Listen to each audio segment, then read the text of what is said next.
Good morning student. मैं आज आपको मोशन चैप्टर का रिवीजन करवा रहा हूँ। सबसे पहले हम इसके थ्योरी पार्ट को पढ़ेंगे, फिर न्यूमेरिकल पार्ट को पढ़ेंगे। तो हमें पढ़ना है मोशन। मोशन क्या है? तो the change of position, the change of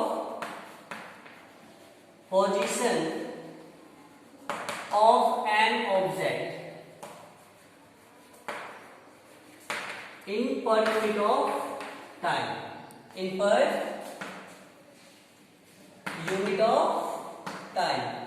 यदि हम बात करते हैं तो इस बात का मतलब क्या है? जैसे एक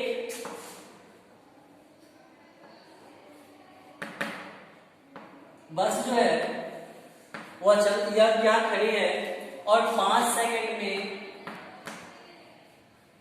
ये यहां पहुंच जाती है। मतलब इसके पोजीशन में क्या हो रहा है? चेंजिंग आ रहा है। तो इसी चेंजिंग पोजीशन को हम क्या कहते हैं? मोशन कहते हैं। तो मोशन का ठीक अपोजिट क्या हो जाएगा? रेस्ट। रेस्ट क्या हो जाएगा कि when any object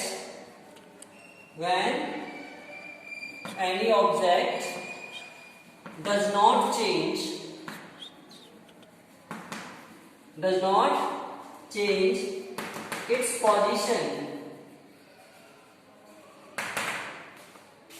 its position in per unit of time, मतलब टाइम के सापेक्ष में वो अपने पोजीशन को चेंज नहीं कर रहा। अब ये लड़का यहां खड़ा है और 5 सेकंड से यही खड़ा है, पिछले घंटे से यही खड़ा है, तो ये क्या रेस्ट में है क्योंकि किसी चीज के स्टेज में कोई चेंजिंग नहीं आ रहा। अगला टॉपिक जो हमें पढ़ना है वह scalar quantity and vector quantity. Scalar quantity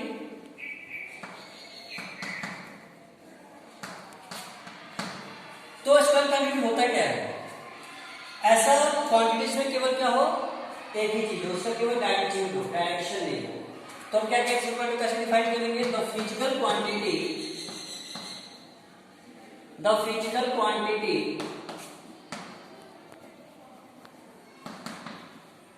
that has only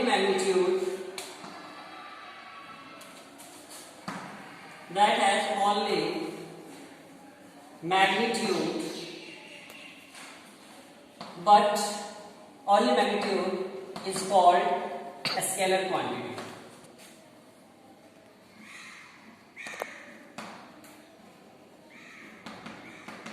देखिए इसकी बात करें, इसके एग्जाम्पल की बात करें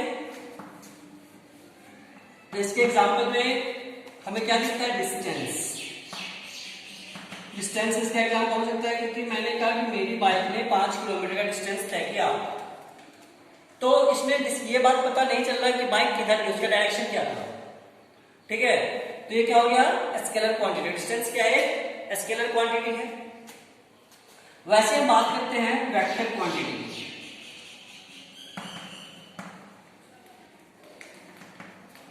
तो what is vector quantity? Same the physical quantity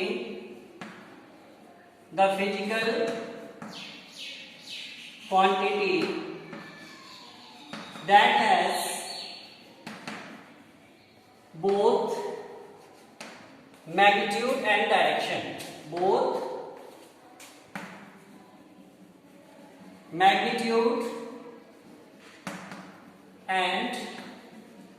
direction, मतलब इसमें डायरेक्शन भी होता है और मैग्नीट्यूड के भी होता है। जैसे बात करें एग्जांपल में हम वेलोसिटी की बात करते हैं, तो हम कहते हैं कि हमारे बाइक की वेलोसिटी जो है 5 किलोमीटर नॉर्थ है।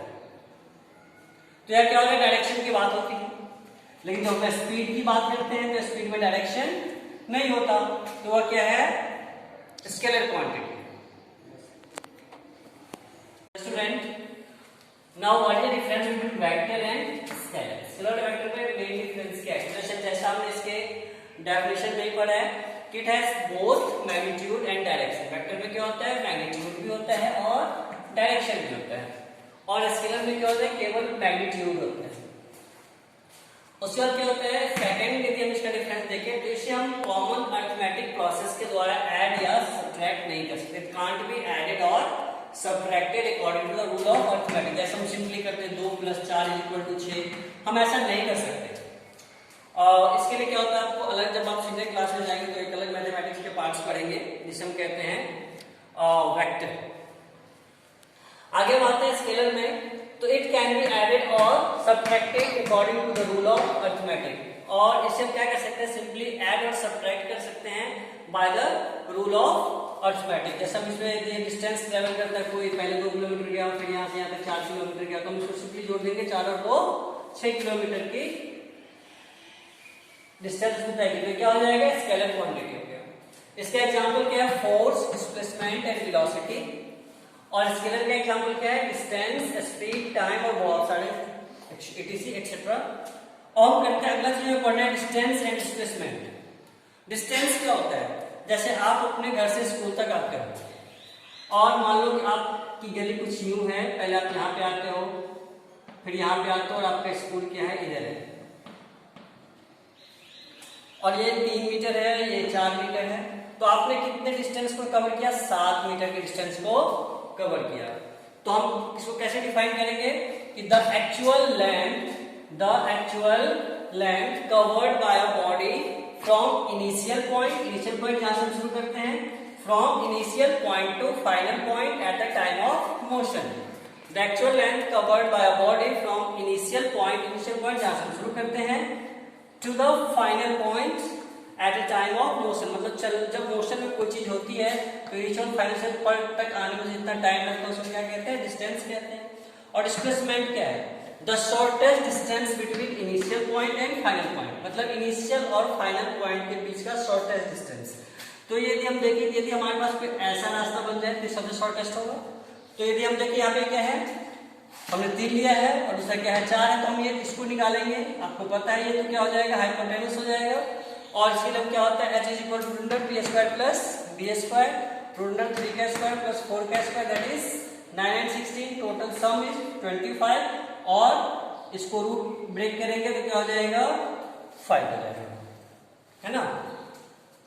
तो ये h क्या हो गया, 5। तो हमने क्या देखा, डिस्टेंस को हमने 7 मीटर तय की, बट डिस्प्लेसमेंट कितना हो गया, 5 हो गया। तो इनिशियल पॉइंट और फाइनल पॉइंट के शॉर्टेस्ट लेंथ को हम क्या कहते हैं, डिस्प्लेसमेंट कहते हैं।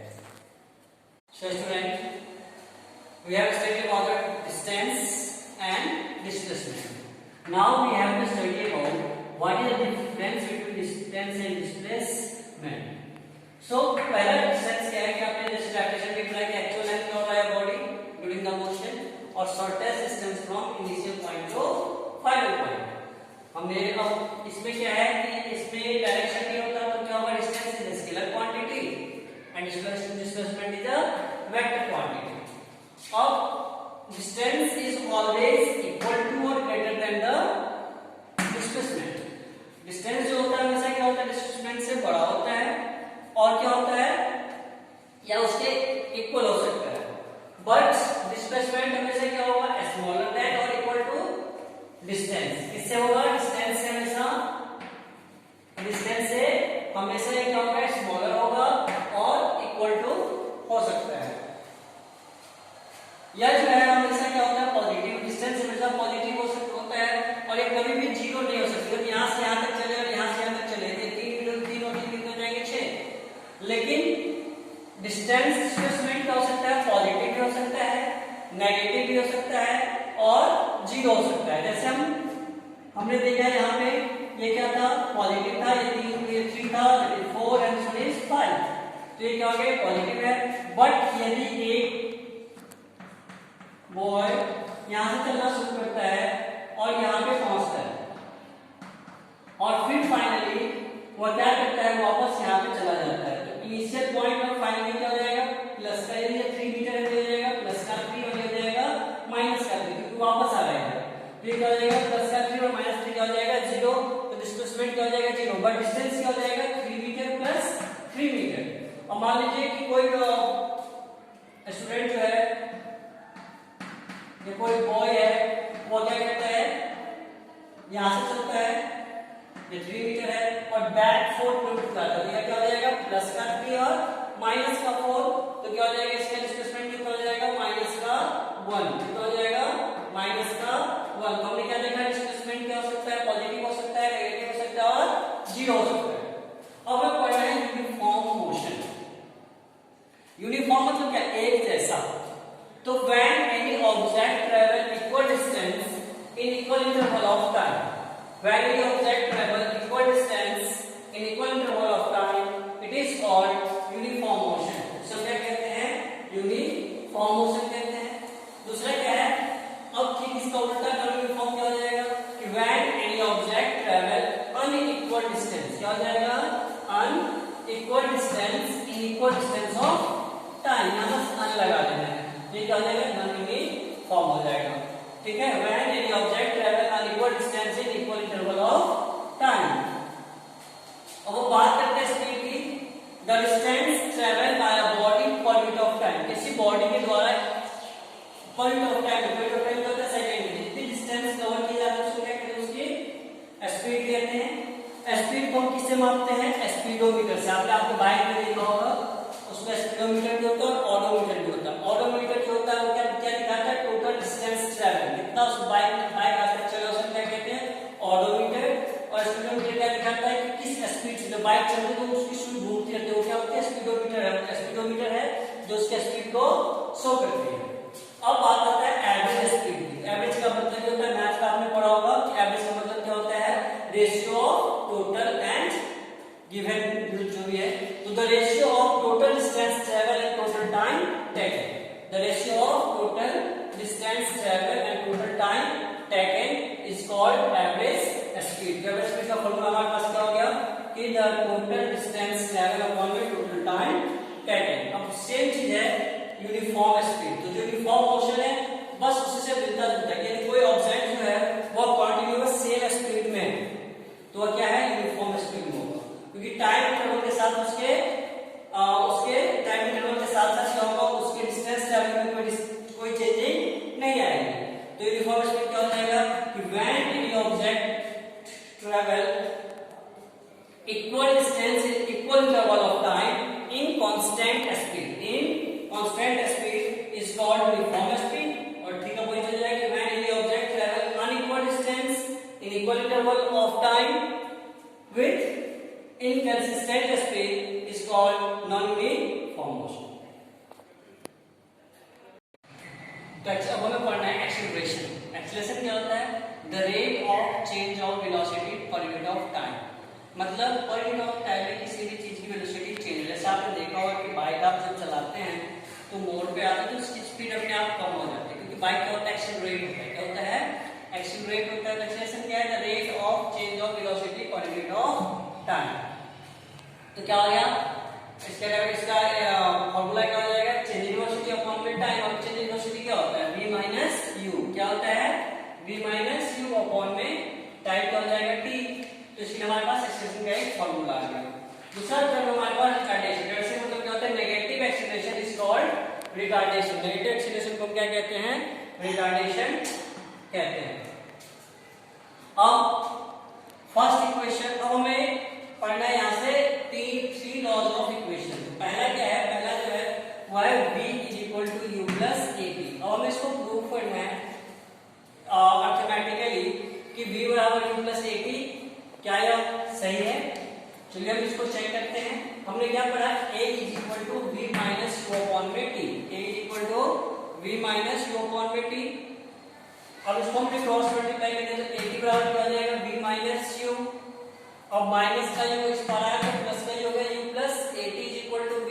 तो हमारे पास फॉर्मूला आ गया v is equal to u plus a t. हमने फर्स्ट लॉ ऑफ मोशन को क्या करा डिराइव कर लिया। अब हमारे पास है second law of the motion s is equal to ut plus half at इस तरह में इसको प्रूव करना। अब एवरेज वेलोसिटी का फॉर्मूला होता है v प्लस u अपॉन में 2। क्या होता है v प्लस u अपॉन में 2। और डिस्टेंस जो होता है वो क्या होता है वेलोसिटी इनटू टाइम। आपने पढ़ा है कि मैथ्स में कि डिस्टेंस क्या होता है वेलोसिटी इनटू टाइम या स्पीड इनटू टाइम पढ़ा होगा। तो वही एवरेज वेलोसिटी इनटू टाइम। तो हमारे एवरेज स्पीड को हम डिस्टेंस को s से दिखाते हैं, s से डिनोट करते हैं इसको हम डिस्टेंस को, और एवरेज स्पीड हमारे पास क्या है, v plus u upon v2 और इनटू टाइम, टाइम से मल्टीप्लाई कर दिया। अब हमने देखा कि हमें जो प्रूफ करना है s equal to ut plus half at square, इसमें v तो है ही नहीं, तो इसका मतलब इस v को तो हटाना पड़ेगा। तो हम कैसे हटाएंगे, v की वैल्यू ये वाली वैल्यू इसमें पुट कर देंगे, तो v की जगह आ जाएगा u प्लस at, एक की ऑलरेडी हमारे पास है। अब हम क्या करेंगे, इसको सॉल्व करते हैं, तो u और u 2u प्लस 80 और ये 2 जो है वो क्रॉस मल्टीप्लाई हो गया, इस पर आ गया 2s हो गया इनटू t। अब बाहर वाले t से इसको मल्टीप्लाई करते हैं तो 2ut plus 80 square is equal to 2s आ गया। और ये 2 है, 2 इस पार जाएगा तो इन दोनों का अपॉन में आ जाएगा क्योंकि पीछे प्लस का साइन है, तो क्या हो जाएगा s is equal to 2ut upon में 2 प्लस 80 स्क्वायर अपॉन में 2, 2 से 2 कैंसिल ut और इसको 1/280 लिख सकते हैं, तो हमने क्या लिख दिया 1/280 स्क्वायर। तो हमारा second law of the motion क्या हो गया, डिराइव हो गया। थर्ड इक्वेशन ऑफ मोशन हमें प्रूव करना है, हमने फर्स्ट इक्वेशन ऑफ मोशन कर लिया, सेकंड इक्वेशन ऑफ मोशन कर लिया, थर्ड इक्वेशन क्या है v square equal to v square plus 2s। अब इसको हमने क्या करना है, मैथमेटिकली प्रूव करना है। तो हमने अभी पीछे पढ़ा था कि s is equal to v plus u upon में 2 इनटू t। बस हमें ये देखना है कि हमें क्या नहीं चाहिए, हमें t नहीं चाहिए, तो t ठीक है, तो हमारे पास इसका फार्मूला है नहीं, तो क्या करेंगे, इसको ब्रेक करेंगे। हमारे पास है v equal to v plus 80, इस पर आएगा v minus v equal to 80, हम क्या करेंगे t को इधर छोड़ देंगे तो इनटू में पर आएगा डिवाइड में क्या हो जाएगा v माइनस u अपॉन में a is equal to t। इस वैल्यू को यहाँ क्या करेंगे, पुट कर देंगे t की जगह। अभी क्या हो गया a plus v into v minus v क्या होता है a square minus v square, और 2 और a क्या हो जाएगा मल्टीप्लाई में 2a। अब यहां से क्रॉस मल्टीप्लाई करने के लिए क्या हो जाएगा 2as equal to v square minus u square, minus का u इस पर आके प्लस का u हो गया u square plus 2s equal to v square, अर्थात v square equal to u square plus 2s। हमारा ये फार्मूला क्या हो गया, प्रूव हो गया। अब हमें देखना है SI यूनिट, जो हमने पढ़ा है उन सब physical quantity, SI unit of speed की SI यूनिट क्या होता है, मीटर पर सेकंड, या इसको ऐसे लिखते हैं मीटर पर सेकंड। सेम वेलोसिटी का भी सेम होता है मीटर पर सेकंड, और लिख सकते हैं मीटर पर सेकंड, और एक्सप्रेशन क्या होता है मीटर पर सेकंड स्क्वायर, या फिर इसको ऐसे लिखते हैं मीटर पर सेकंड स्क्वायर।